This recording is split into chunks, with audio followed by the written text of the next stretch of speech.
Okay, I wanted to talk a little bit on. Today I made a little post on the Christmas tree and debate. The gist of it is what led me to want to make this to amplify a little bit on this tonight in terms of somewhat of a profound reflection on, let's call it, the nature of reality. But what I said there is that we in Christmas we tend to very much want to engage in this idea of buying gifts and stuff. While these gifts, I said, in a nutshell, are actually representing the self, and that there's no amount of houses or cars or anything that we can buy, which are all actually self images, images of self, symbols of self, that none of that is really going to change the nature of experience, that only a change in the way we experience self, or what I've often referred to as a upgrade to what is called the true self, only that can really change the nature of our experience.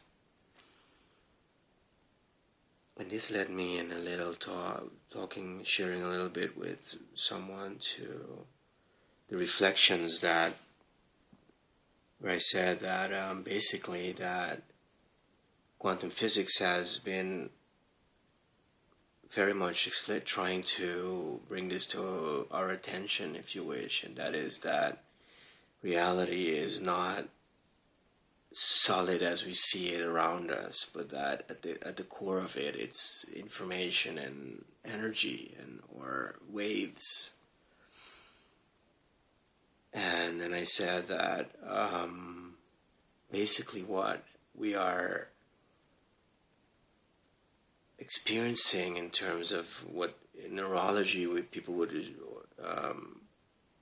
neuropsychology people would we would like have I feel encountered the very same discovery or point that quantum physics makes, in terms of saying that what we are experiencing is really not what is, but is a illusion, or what one would call a mirage of solidity, which is basically what we would call space and time, or the particle nature of reality. So in neuropsychology, and neurology would, the very same point would be being made when it's said that what we are experiencing is not physical reality, but that we're experiencing chemical, electrical impulses actually that are being transmitted to the brain, but that at the point of experience something happens, meaning that these electrical impulses are translated into imagery.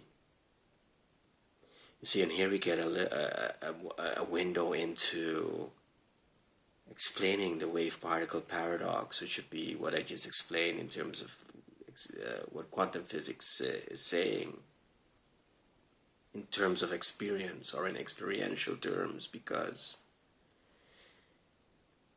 what we really would be experiencing thus is an interpretation of what is called chemical electrical impulses, or basically electrical impulses.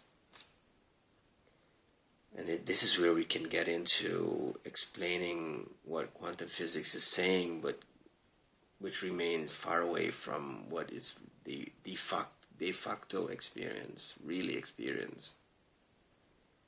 So what we are getting at, what we really are experiencing in a nutshell, would be then our interpretation of these electrical impulses in terms of imagery. But really what it really is, what that imagery is what I call is attention, is basically our interpretation of reality, or thus of these of the electrical signals around us. It's basically the state the self is in. So in reality, what is being experienced is the state of what I call attention. Attention would be then a field of tension, which would then be the self state. So what we are experiencing is really the level of tension that the self constitutes. So if we are, which I often describe in terms of the yin and the yang, if our opposites or our tension is in high tension, which is where the attention really is, what we are experiencing is the nature of our attention. So if we are in a state of high tension, our experience of reality will become particle-like, or does what quantum physics refers to as like the illusion of solidity. But if our attention, or if the field that the self is, because the self is really what contains what is around us. It's not like the self is a piece inside that physical, what we experience as physical framework or reality around us. If the self is in a state of low tension, then we go towards what is called a more field-like, a more wave-like, space-time transcending experience of reality, of the world around us. And this is of extreme importance because so in a way, it's the state of the mind, the state of the self, that determines the nature in which reality is experienced, or the nature of reality that we experience.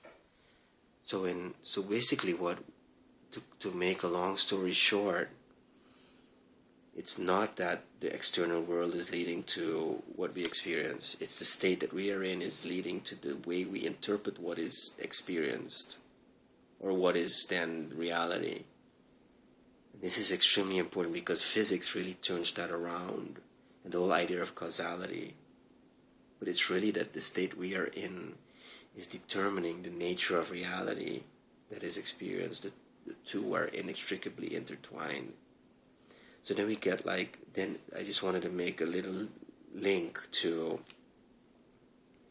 movies like The Truman Show or The Matrix, which is where Neo goes to talk to this figure that's the architect and outside of reality, out space-time, which in The Truman Show emerges as the moon. The moon would be then like the control base of reality in the state it is in now. And we find the same theme in the movie Adjustment Bureau of Matt Damon, in which they would be like beyond space and time, behind these doors, and leading also to somewhere that could be like conceived as the moon. There would be this control system, control panel or monitor system that would be controlling the nature of reality. And the short point I wanted to make about that, in terms of what I just explained, is that what would be controlled then, this control base, would be controlling reality by controlling the mind, the state of the mind, or the state that the self is in.